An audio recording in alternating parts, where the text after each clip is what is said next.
mahkamah tertinggi dalam negara kita. Dalam penghakiman ini disebut hukuman di bawah undang-undang Islam ada 3: hudud, qisas dan ta'zir. Hukuman hudud adalah hukuman yang telah ditentukan dan ditetapkan oleh Allah. Ini betul. Hukuman qisas adalah hukuman yang dikenakan hukuman balas, seperti nyawa dibalas dengan nyawa dan melukakan dibalas dengan melukakan. Seperti hudud, qisas juga ditentukan oleh Allah Subhanahu wa taala.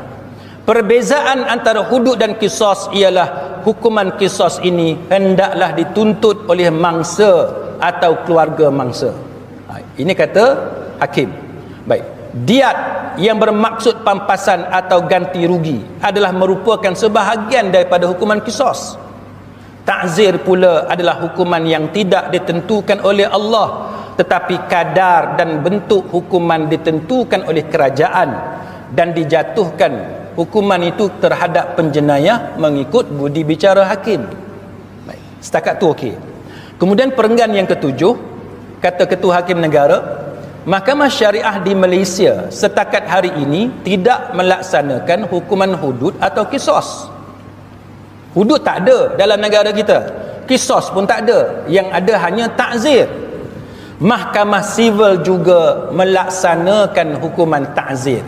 Dekat sini ada problem. Bila Ketua Hakim Negara kata Mahkamah Sivil juga melaksanakan hukuman ta'zir, sebab apa tuan-tuan?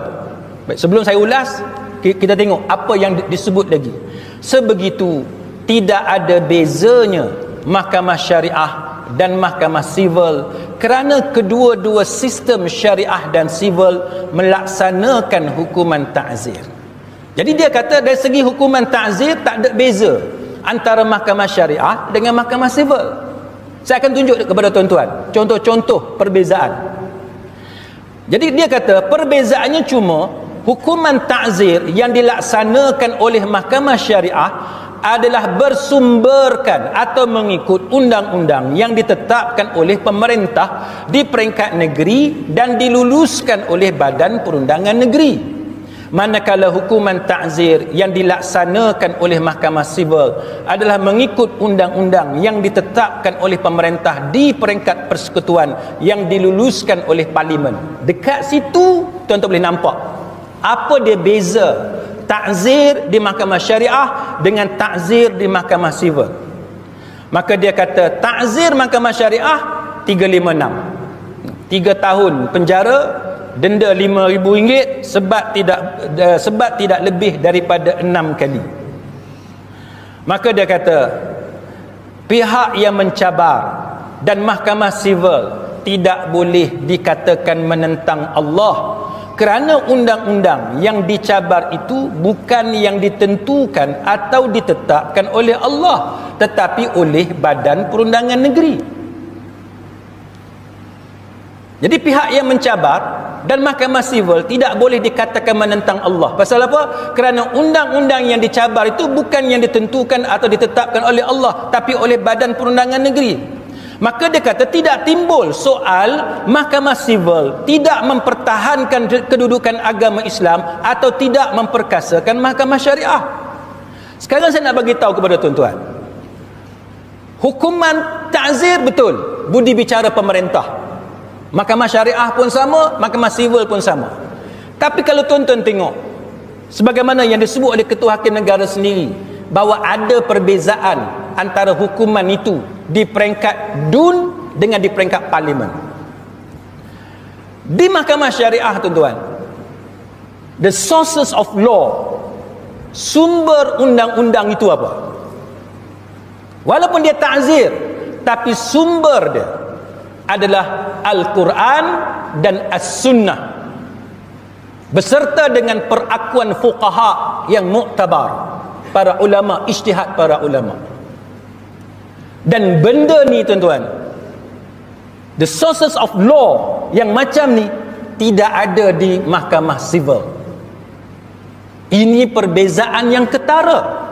di antara the sources of law, sumber undang-undang di mahkamah syariah dengan sumber undang-undang di mahkamah sivil. Sebab tu bila tuan-tuan baca alasan penghakiman di mahkamah sivil, tidak ada Quran yang dirujuk, tidak ada sunnah atau hadis Nabi yang dirujuk, dan tidak ada ijtihad para ulama yang dirujuk. Berbeza di mahkamah syariah, hakim mahkamah syariah akan memulakan rujukan kepada ayat Quran, akan merujuk kepada hadis-hadis Nabi sallallahu alaihi wasallam, dan yang ketiganya fatwa dan juga ijtihad para ulama. Sekarang saya nak tanya tuan-tuan, yang mana yang dikatakan mempertahankan kedudukan Islam dan memperkasakan undang-undang syariah? Apa yang diamalkan di mahkamah syariah atau apa yang diamalkan di mahkamah sivil? Mahkamah yang merujuk kepada undang-undang Islam lah yang memperkasakan undang-undang syariah.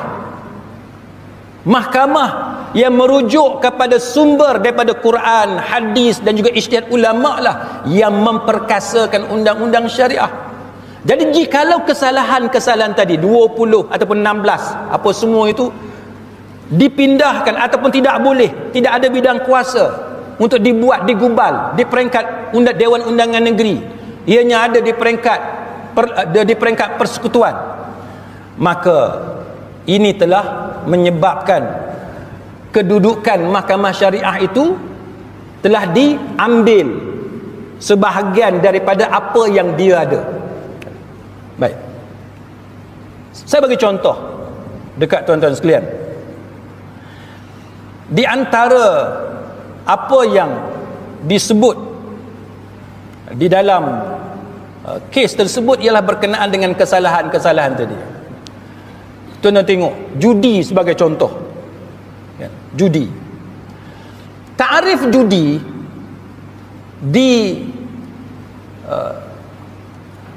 mengikut undang-undang sivil dengan takrif judi mengikut undang-undang syariah lain.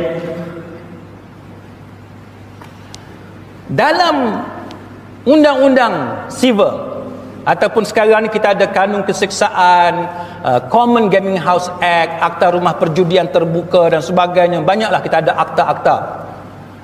Judi kalau mengikut undang-undang sivil dia lain. Judi di Malaysia ni tuan-tuan, kalau mengikut undang-undang sivil dia ada dua.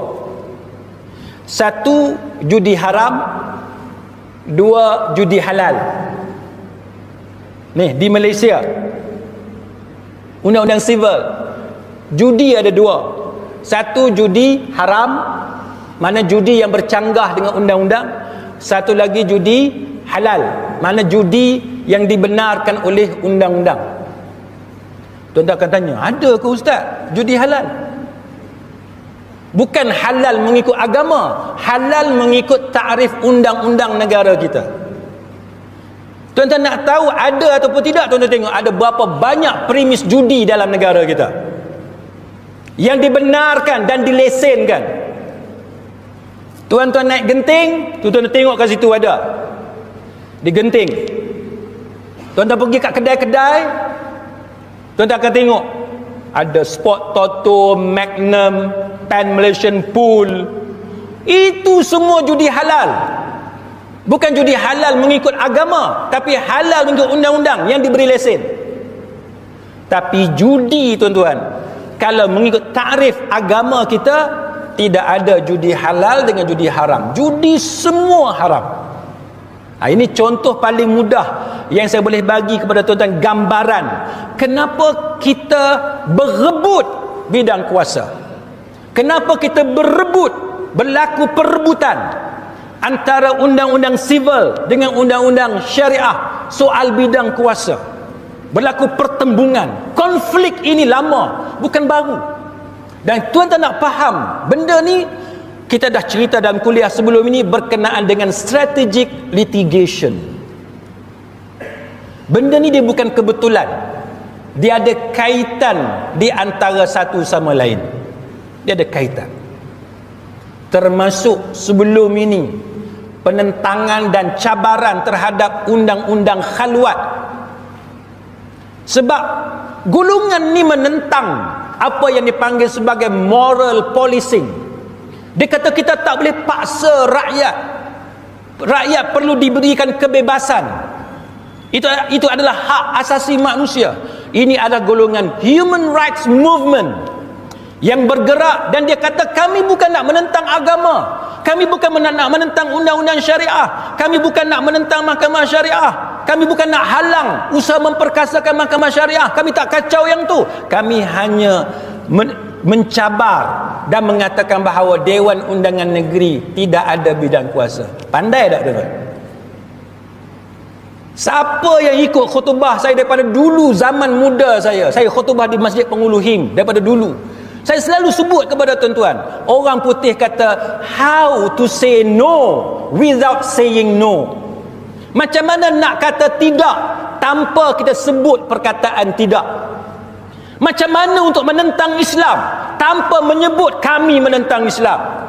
Macam mana cara nak menghalang perkembangan undang-undang syariah tanpa kita ada slogan menentang perkembangan undang-undang syariah. Apa yang dilakukan ini tuan-tuan? Walaupun pihak-pihak berkaitan mengatakan ini tidak ada sebarang isu dengan usaha memperkasakan mahkamah syariah, tidak ada isu berkaitan dengan memartabatkan undang-undang syariah dalam negara, tapi tuan-tuan kena tahu itu dari segi literal. Secara literal, yes. Secara literal, ini tidak ada kaitan dengan martabat undang-undang syariah, mahkamah syariah, kuasa negeri dalam soal agama, tak ada kaitan. Secara literal. Tetapi by implication, implikasi dia, kesan dia kepada pentadbiran undang-undang syariah, kesan dia kepada pihak penggubal yang menggubal undang-undang syariah, kesan dia kepada bidang kuasa mahkamah syariah dan seumpamanya, ini memberi kesan dan ini mencabar kedudukan undang-undang syariah dalam negara kita. So tuan-tuan kena tahu apa yang dipanggil sebagai strategic litigation. Mereka tak akan kata kami menentang Islam, tak. Dia kata kami juga terima freedom of religion. Tetapi apa yang dilakukan dalam kes-kes tadi melalui titah Sultan Selangor sendiri menunjukkan kepada kita ini adalah usaha yang mencabar bidang kuasa mahkamah syariah. Baik. Sidang hadirin mukminin, sebenarnya pertembungan antara persekutuan dengan negeri boleh diharmonikan